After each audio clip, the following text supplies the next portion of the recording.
instap. Reg, kom ons spring in. Hier is ons padkaart vir vandag se sessie. Ons gaan by jou as individu begin en dan stadig uitbeweeg na die wêreld om jou.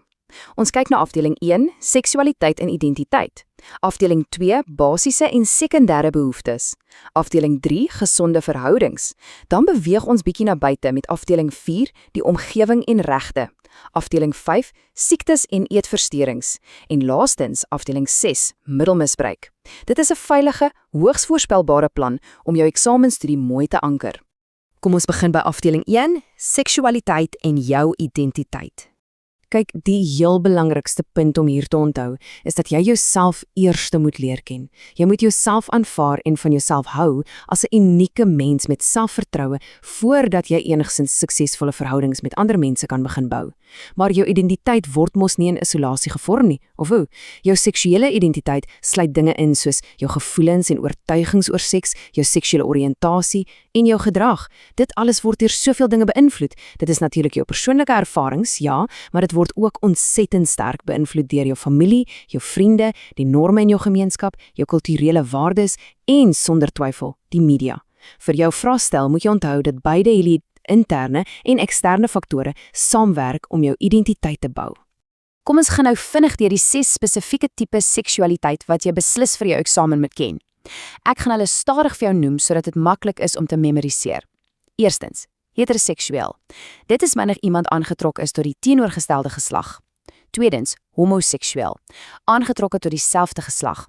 Derdens, biseksueel. Dit beteken jy is aangetrokke tot beide mans en vroue. Vierdens, panseksueel. Aangetrokke tot mense van enige geslag of identiteit. Om dit te onthou, dink net daaraan dat die woord pan almal beteken. Vyftens is daar polyseksueel. Aangetrokke tot baie, maar nie alle geslagte nie, want poly beteken baie. En laastens, aseksueel. Dit is wanneer iemand glad nie seksueel aangetrokke tot enige iemand voel nie. Dit bring ons by 'n afdeling 2, basiese en sekondêre behoeftes. Goed, as ons verby identiteit kyk, moet ons dink aan dit wat ons letterlik nodig het om aan die lewe te bly. Ons kyk na menslike behoeftes. Om te begin, ons praat oor primêre behoeftes. Hierdie dinge is ononderhandelbaar. Dit is jou absoluut mees basiese oorlewingsbehoeftes. Sonder hierdie dinge kan 'n mens dood-eenvoudig nie lewendig bly nie. Om dit vir jouself maklik te maak in die eksamen, verdeel ons dit in 2 duidelike groepe. Fisiese behoeftes wat jou liggaam nodig het en sekuriteitsbehoeftes wat jou veilig hou. So, fisiese behoeftes is presies dit wat jou liggaam daagliks nodig het om te funksioneer. Dink aan jouself as 'n komplekse engine. Jy kort suurstof om asem te haal, jy het kos nodig om te eet sodat jy energie het, jy moet water drink en jy het beslis genoeg slaap nodig om te herstel. As jy enige van hierdie 4 dinge wegneem, hou jou liggaam op werk. Maar luister nou, om net asem te haal is darm nie genoeg nie, reg? Ons moet ook veilig voel. En dis waar sekuriteitsbehoeftes inkom. Dit fokus spesifiek daarop om jou as mens te beskerm. Ons almal het 'n fundamentale behoefte aan dinge soos struktuur, reëls en wette. Ons moet weet dat ons in 'n veilige omgewing bly en werk. Koppel net die woord sekerheid aan veiligheid in jou agterkop vir die eksamen. Reg. Sê nou jou primêre behoeftes is uitgesorteer. Jy is veilig en gevoed. Wat dan? Dan beweeg ons natuurlik na sekondêre behoeftes. Dit is behoeftes bo en behalwe net blote oorlewing. Dit is daardie diep interne begeerte by ons almal om iewers te behoort, om met ander mense interaksie te hê en om werklik goed te voel oor onsself. Die heel eerste deel van hierdie sekondêre behoeftes is sosiale behoeftes. Ons mense is mos van nature sosiale wesens. Ons wil geweldig graag deel wees van 'n netwerk. Dit beteken eenvoudig, jy het die behoefte om vriende te hê, dalk deel te wees van 'n span of 'n klub, om te voel dat jy werklik iewers behoort en, baie belangrik, die behoefte om liefde te kan gee en om dit te kan ontvang. Die tweede deel van sekondêre behoeftes is selfbeeldbehoeftes. Dit gaan alles oor hoe ons in ons eie koppe oor onsself voel. Dit is daardie behoefte in jou om sukses te behaal, om erken te word vir jou harde werk en om te voel dat die mense rondom jou respekteer. Hou hierdie maklike konsepte in gedagte en daardie eksamenvraag is 'n speletjie. Ons beweeg nou vinnig aan na afdeling 3, gesonde verhoudings en vriendskappe. Aangesien ons nou besef hoe sosiaal mense werklik is, moet ons bietjie kyk na hoe ons optree wanneer ons in daardie verhoudings is. Hierdie verhoudings is mos oral, by die huis, by die skool, met jou vriende. So, wat presies maak 'n verhouding gesond? Dink aan 'n verhouding soos 'n klein plantjie wat jy moet water gee en in die son moet sit sodat dit kan groei. 'n Gesonde verhouding vereis baie spesifieke gedrag. Julle moet mekaar ten volle vertrou. Dit moet 'n emosioneel veilige spasie wees. Julle moet altyd eerlik wees met mekaar en regtig omgee. En die grootste een, wanneer daar uitdagings oor julle pad kom, moet julle mekaar ondersteun sodat julle albei as individue kan groei. Maar kom ons wees eerlik, wat gebeur as jy lelik vassit? Want dit gaan gebeur.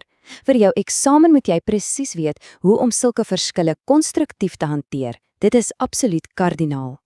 Eerstens en veral, hanteer die probleem en moenie die ander persoon aanval nie. Respekteer die feit dat hulle dalk 'n ander siening het as jy en maak seker jy kommunikeer jou eie standpunte baie eerlik en kalm. As jy dit doen, bly die vriendskap ongeskonde, selfs al verskil julle op daardie oomblik drasties van mekaar. Afdeling 4. Die omgewing en jou regte. Nou skuif ons fokus bietjie verder, na die buitewêreld. Die omgewing, die land, die lug en die water rondom ons. En sjoe, hier is 'n skokkende feit vir jou. Elke liewe jaar sterf daar sowat 13 miljoen mense reg oor die wêreld, bloot weens gesondheidskwessies wat met hul omgewing verband hou. Dis 'n massiewe getal. As gevolg van gevare soos hierdie, het ons in Suid-Afrika baie spesifieke grondwetlike regte wat jy vir die eksamen moet kan uitskryf. Nommer 1. Jy het die reg op 'n omgewing wat onskadelik is vir jou gesondheid en welsyn. Nommer 2.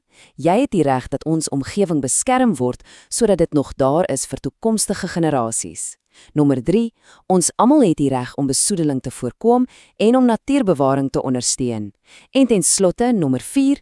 Ons moet ons kosbare natuurlike hulpbronne soos water, hout en steenkool, goed wat ons nie sommer net kan bymaak nie, altyd versigtig gebruik. Nou vir afdeling 5, siektes en eetversteurings. In hierdie afdeling gaan ons baie spesifiek fokus op die aspekte van vetsug, asook die eetverstoring wat as anoreksia bekend staan. Dis ernstige toestande wat wêreldwyd 'n juislike impak op jong mense se gesondheid het. Kom ons takkel vetsug eerste. Vetsug is wanneer 'n persoon oortollige liggaamsvet opbou en ons meet dit deur te kyk na 'n hoër liggaamsmassa-indeks, oftewel LMI. Wat jy hier moet ken is die oorsake en die gevare. Die oorsake is gewoonlik 'n kombinasie van ooreet, 'n totale gebrek aan oefening of selfs partykeer genetika. Die risiko's, dit is ernstig. Dit kan lei tot hartsiektes, diabetes, slaapapnee, sekere tipes kankers en selfs erge depressie. Gewoonlik word dit behandel met stelselmatige veranderings aan 'n persoon se dieet en daaglikse oefening. Heeltemal aan die ander kant van daardie spektrum kry ons anorexia nervosa.